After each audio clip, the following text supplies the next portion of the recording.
jaay arrogance. ñu wax ci beneen sujet par rapport ak jóge ci franc CFA dem ci ECO mu nekk loo xam ne la porte-parole du gouvernement française Sibeth Ndiaye yëkkati na ko ce 20 mai bi ñu passé ci seen conseil des ministres di xam le ne fu mu toll nii rek état français jël na décision rek bàyyi franc CFA dem ci ECO mu mel ni comme fu mu toll nii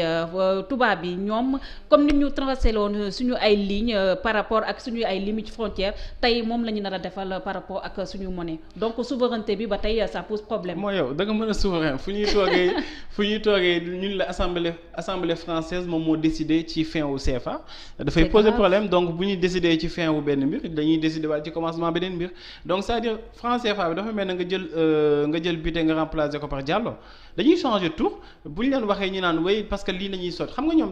dañu muus dofuñu bu ñu gisee que ni Afrique dafa am benn jeunesse bu commencé jug mais jeunesse bu exigeante boo xamante ni nangul yu bëri yu ñu leen doon teg jeunesse boobu noonu am ay revendications yu noble parmi ces revendications CFA da cee bokkoon léegi CFA boobu noonu ñoom pour ñu jéem a contourner ko dañ koy jël ñu habillé ko mais tant que ñu ngi am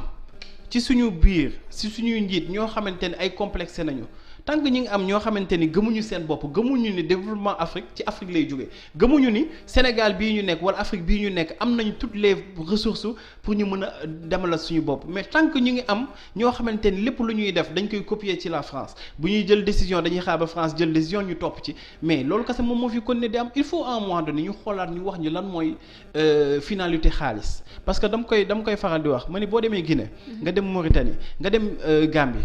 doo fa mës a dégg ñun la enseignants yi grève nañu doo fa mës a dégg ñun la fonctionnaire am nañu problème doo fa mës a dégg ñun la économie am na problème pourquoi parce que dañu fexe ba am seen monnaie boo xamante ni seen monnaie propre la ñun ñu ñuy wax ay waxu wéy CFA bi xaw ma lan pour yenn transaction yoo xamante ne dañ koy def à l'international mais effectivement parce que CFA bi dafa am doole ñii bu ñu ko luubalee sàcc ko bu ñu ko yóbbee Europe day dooni dara mais xalaatul ku sàcc franc guinéen foo ko jëmee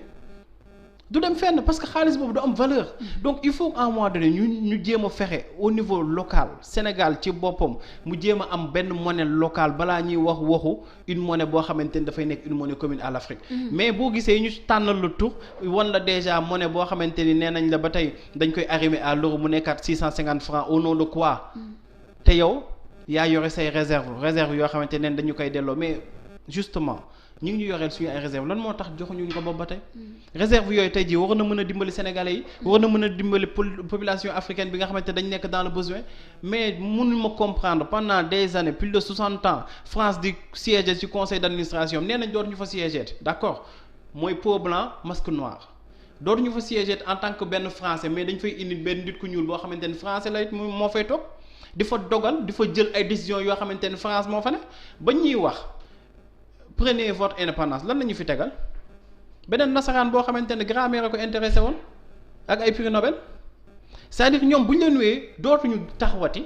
dañuy génn indi fi benn pammartar boo xamante ni gëmul boppam. day jaay askanam parce que lu ko intéressé mooy ay titre ay diplôme ay mbir yoo xamante ne pour moom bu ko amee rek jaral na ko muy jaay askanam di jaay ngorom. Pape Matar ñu des ba tey si affaire yi ECO beeg franc CFA bi UEMOA mu nekk 8 pays d'Afrique mu mel ni comme fu mu toll nii mbir bu amoon par rapport ak nu ma koy waxee rek suñu traçage suñu limite frontières yi moo taxawaat parce que foofu c'était en 1887 nga xam ne si le pays yi nga xam ne ñoo ŋànk àddina bi daje woon ngir rek limiter ñu suñu ay frontières tey jii le président Emmanuel Macron ak gouvernement am à travers seen conseil des ministres wala sax seen assemblée nationale ñu décider tey jii ñoom ñooy dévaluer lii nga xam ne ñoom ñooy supprimer lii nga xam ne mooy franc CFA est-ce que lii rek démontrer wut une fois de plus manque de leadership bu am en Afrique parce que 8 pays de l'UEMOA amul une volonté ferme ngir porter combat boo xam ne c'est purement africain. waaw mais xam nga du peuple yi bu nekkoon problème de peuple rek problème du am mais problème de li ngay wax la problème de leader yi parce que en réalité bu nekkee français yi dañu fexe ba kii falu ci 8 pays yooyu. nekk seen jaam nekk seen prolongement nekk seen gouverneur wala seen préfet mais ñoom lu ñu doon def di fa indi benn Jean Mélenchon wala Jean blanc ak Jean noir. dañuy bàyyi noir bi ñëw defal ko boppam. parce que dañuy naan amatul opportunité ngay jël koo xamante ni tubaab la di ko teg ñi naan xoolal tubaab bi suñu biir mais am na ay tubaab yoo xamante ni tubaab yi ñuul kukku nañu ñoo la dàq wax wolof ñoo la dàq wax séeréer ñoo la dàq wax leneen mais et pourtant bu ñu demee du ñu gérer intérêt Afrique gis nga problème bi effectivement problème de leadership la bu ñu demee nag di jooy Thomas Sankara di jooy ki nga xamante ni mooy Kadhafi di jooy même le président Abdoulaye Wade ñu bëgg ko ñu bañ ko mais moom dafa defoon face ak li nga xamante ni mooy occupation française demoon ba fexe ba base militaire yi nga xamante ni dafa nekk au Sénégal un pays indépendant ñu lay naan force française nekk fii ci Sénégal yow xalaat nga un moment nga dem tey jii France ñu ni la danañ permettre benn périmètre bu ndaw boo xamante ne force sénégalaise day nekk ci biir France au nom de quoi ba armée française di nekk ci biir Sénégal ñu fi am ay base militaire maanaam ñooñu tey bu ñu pare woon sax pour coup d'état la ñoo ëpp armement ñoom ñoo ëpp présence te ñoo gën a taxaw ci ay zones yu stratégiques xoolal fii ñu ne ci Wakam bi mais espace boobu noonu bu ñu ko jëloon def ko ay cité ñi nga xamante ne ay pauvres nañ ñu dëkk fa du ñu gënal au nom de quoi tey jii France di fi ñëw di fi am ay base mais parce que dañu am le prolongement président Macky Sall di fàttali ko ba mu faloo Sénégal balaa muy def prestation de serment premier volam bu mu njëkk def France la dem signer ay accord de défense donc ce qui justifie lapsus bi nga xam ne Sibeth Ndiaye defoon na ko keroog parce que elle avait voulu dire nos partenaires mu wax nos pays c'est un lapsus révélateur waaw non xam nga kooku moom turam la wuyu Sibeth Ndiaye mooy ñi may wax xam nga maa ngi la koy wax léegi ay nit ñu ñuul ñoo xamante ni parce que Sibeth ba muy dem France yaakaar naa 20 ans 22 ans la dem ñu naturaliser ko tey mooy tourner di def le sale boulot mooy ñi ma lay wax français bu ñuy dañu intelligent bu ñu demee ba xam ne couleur de peau bi day déranger dañuy indi benn parmata bu ñuul kuku mu toog di ñu saaga te ñun duñ si mën dara boo waxee ñu ne non racisme la wala ségrégationnisme donc il faut qu'à un moment donné ñu am ay Thomas Sankara yooyu dellu si waat fi mais aussi Ousmane Sonko mi ngi def liggéey bu am solo mais xam nga lañ lay wax non il est jeune am na kii daf na lii c'est-à-dire Sénégal xam nga la mooy suñu problème dañuy gis nit koo xamante ni am na ay idées yu baax duñ ko lijjanti de sikki moom nañuy lijjanti ñaari jabar la am ibaadu la ak du ibaadu ay détails yoo xamante ni amul lu ñu benn importance donc ñooñu au moins buñ leen joxee suñu réew tegal leen ci ginnaaw une équipe boo xamante ni elle est dynamique ba noppi am une population boo xamante ni avec une masse critique forte Sénégal waxuma la waxu France mais benn pays ci àdduna bi du leen yebati. d'accord ñu jeexalee rek ak ce dernier livre bi nga xam ne yaa ngi ko tuddee les chroniques d'un éternel indigné muy wax par rapport ak histoire réewum Sénégal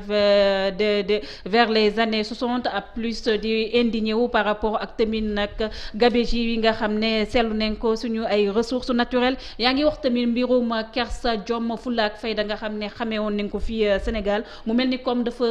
rejoindre rek fait d'actualité yi nga xam ne nemmeeku nañ ko suñu réew par rapport ak jeunes yi nekkoon foofulee di def naka sudu noonu foofulee si cité Mixa ak foofulee si Mariste nga xam ne fu mu toll nii mun nañoo jàpp rek ñett rek si ñoom tribunal daan na leen si ay peine ferme ban lecture nga am fu mu toll nii jeunesse bi nu muy commencé di perdre li nga xam ne moom nga tuddee kersa ak jom ak fulla waaw xam nga une jeunesse laissée à elle seule laissée à elle-même ñu bàyyi ko kenn jàppaleetu ko nga dégg ñi nga xamante ni ñooy homme politique yi bu ñu leen di soxla rek mooy ci campagne bi dañuy jël xale yi jël leen pour ñu def soit ñu def le bétail électoral wala soit ñoom ñooy def yenn actes yu répréhensibles yi maanaam jël ay pneu di taal ak yooyu xam nga tey li ñuy wax nii si jom ak fulla ak sutura dafa nekk ay valeurs yoo xamante ni moo taxoon ñu wax Sénégal mais valeurs yooyu gisatuñ ko xam nga maa ngi lay wax sànq ba tey on dirige par l'exemplarité bu ñu lay wax tey jii suñu kilifa diine yi déggoo ci kenn kuñ ciy taggee alal bu bëri déggoo ci kenn kuñ ciy taggee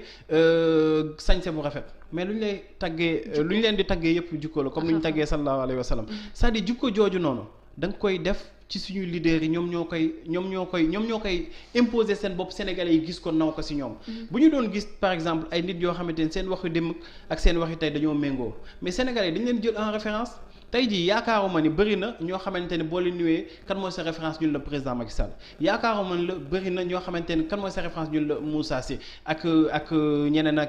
ñoo xamante ne ay transhumants nañ ñooñu tey bu état du Sénégal defoon li war fexe ba institution yi ñu yor ñu koy jiite nekk ay personnes yu responsables yoo xamante ni personnes yu exemplaires mbir yooyu yëpp du am aussi xam nga dañu am 3 instances de socialisation parce que dañuy ne individu dafay dund en société mais société boo ciy dund dafa am lu muy laaj li muy njëkk laaj mooy ñu préparer la te 3 instances socialisation yi bu njëkk bi mooy famille. famille bu demee ba mënatul jouer son rôle parce que précarité parce que parent bi bu xëyee 6 heures du matin balaa muy dugaat këram 18 heures boo moytuwul xale bi dootu ko mënati contrôler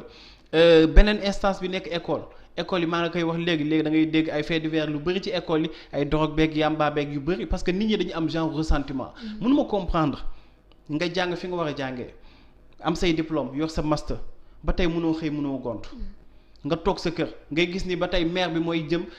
paanu jënam di dem di lijjanti lu ñu dépensoo yow kooku bu la yàlla jàppalewul ci yàmbaa ji ngay mujjee wala ci sàngara bi même bu nekkee du lu baax parce que ressentiment ngay développé beneen bi mooy médias yi mais médias yi tey jii dañuy suivre parce que audimat nañ soxla xam nga ñu ngi def émission xaw ma ñaata vues moo am ci live bi mais il suffisait que benn xale bu jigéen taxaw fële di wane ay xottu taatam. c'est vrai hein? nga gis ay milliers de personnes dem xool yi ji ko léegi médias yi bu ñu comprendre loolu ci sensationnel bi. nañu leen dem mais est-ce que tamit loolu reflété rek rapport bu sénégalais am ak sexe. mais c'est ça parce que xam nga du sexe kese. sexe ak insolence ak yenn affaires yu impudiques yi xam nga tey jii bu ñu jógee di reprocher médias yi wala site internet di naan way ñoom lu ñuy dem ci sensationnel lu ñuy dem. ci te loolu la ñuy seetaan de. mais boo gisee benn article bu ñuy def par exemple du ma tudd tur kenn di tooñ kenn. ñuy def par exemple Pape Makhtar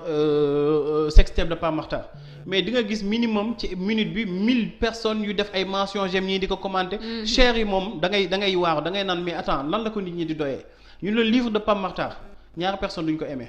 léegi ki nga xamante ni pour mu am audimat mooy tax mu am publicité parce que publicité boobu moom mooy tax muy fayee employé am lan lay def day dem jëli ji lu nit ñi soxla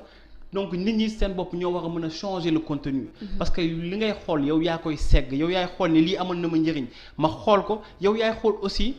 que ni lii bu doon man du ma ko rafetlu du ma ko partager donc bu nekkee kenn aussi damay jox sama bopp yenn retenue mais boo gisee ay groupe yu bëri yu nekk ci Facebook yeeg ci yenn kii yi ngay gis ay 2 millions 3 millions de personnes mais seen biyu lan la dugal photo bité pour xas ko xoolal rastaam yu bon yi dugal Pape Makhtar nii dafay xees ak dafay ñuulal dugal keneen ngay wax yenn mbir yoo xamante ni amul benn sens et puis nekk ay fen yoo xamante ni yu doy waar la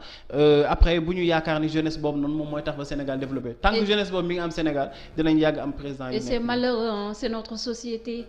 juste rappeler rek que vous êtes auteur de 5 livres et bii moo nekk ce dernier livre les chroniques d'un éternel indigné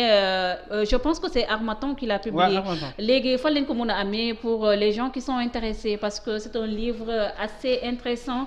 développé nañ ci ay thèmes de société yu am importance yoo xam ne rek ici y a la CAN et une fête soutenons-les à la hauteur de leur mérite yaa ngi wax aussi par rapport aux frères musulmans avec Serigne Sidi Lamine Niass qui repose en paix aussi yaa ngi wax ici par rapport aussi à monsieur Édouard Philippe le valet de la République monarchique de France mu nekk ay sujets yoo xam ne yu bëri yoo xam ne développé nga fi te ku si rek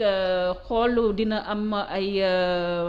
mbir yu am solo par rapport ak culture générale am wala sax une connaissance globale de ce qui se passe dans le pays et ailleurs. Merci d'avoir été notre invité. Merci ci invitation bi et c'était un plaisir di baalu bu nekkee wax nañ wax joo xamante ne wax ju ñàkk teggi ne la mais nañu xam ne rek lu ñu si taxoon a jublu mooy fexe ba dafar te Sénégal nag nañu bàyyi encore une fois nañu xoolaat lan mooy insolence ak lan mooy mépris yaakaar naa mépris mooy waral insolence te bu ñu mépriser nag bu ñu xaar suñu ak livre bi lu muy jar. livre bi mi ngi jar 17000 la waroon jar ma wàññi ko 15000 francs. Ah, c'est pas cher. moom laa la wax moo tax ma commencé le 17000 parce que xam naa foofu nga jëm mais xam nga le problème avec les livres du ñun ñooy déterminer le prix. Et c'est en fonction des pages livre bi bu page yi di gën a bëri livre bi di gën a cher yaakaar naa 10 pages bu nekk 1 euro la ñoom ñoo koy déterminer bu ñu ko déterminer nag après prix public mi ngi ci ginnaaw 26 euros la 26 euros c'est 17000 francs boo ko bëggee jaayee nit livre day naan waaye saa waay affaire bi dëgër na de donc ñu wàññi ko ba 15000 francs ku ko bëgg soit mu contacter ñu ci suñu page Facebook les chroniques d'un éternel indigné dinañ ko livrer këram wala mu dem ci librairie Harmattan ci VDN bi dina ko am aussi di la jaajëfal bu baax di la encourager aussi. Merci beaucoup Pape Makhtar Diallo je rappelle que vous êtes écrivain en plus chroniqueur au niveau de la Sen TV. Ça a été un plaisir de vous recevoir sur ce plateau. Ça a été tout pour cette émission d'aujourd'hui. On se donne rendez-vous demain inchallah, beneen numéro, beneen invité ak it beneen thème à développer. D'ici là, restez soyons vigilants parce que restons chez vous moom kenn waxatu ko. Allez, au revoir. On se donne rendez-vous demain inchallah.